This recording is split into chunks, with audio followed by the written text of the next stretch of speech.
The concept of veganism, a lifestyle choice that avoids all animal products and byproducts, emerged from early environmental and health concerns in the late 19th century.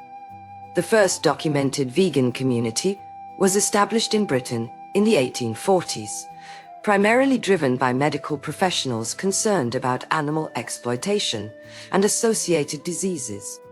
By the early 20th century, figures like Donald Watson founded the Vegan Society in England, emphasizing ethical treatment of animals and environmental sustainability as core principles.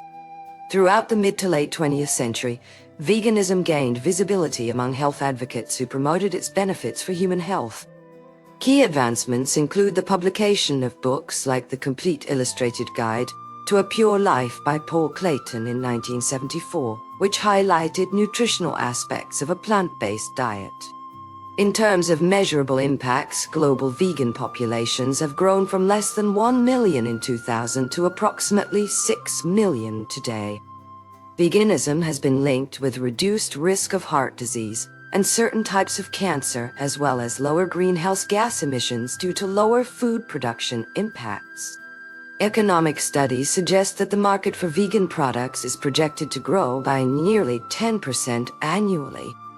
However, there are challenges in accessibility and affordability, particularly in developing regions where plant-based alternatives may be less prevalent. Looking towards the future, projections indicate a continued increase in veganism as more consumers seek sustainable diets while also experiencing positive health outcomes.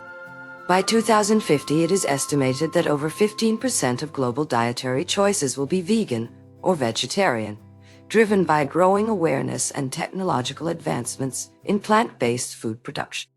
To optimize future developments, ongoing research should focus on creating more diverse and flavorful vegan options, increasing accessibility through cost-effective distribution methods, and addressing the environmental impacts associated with animal agriculture.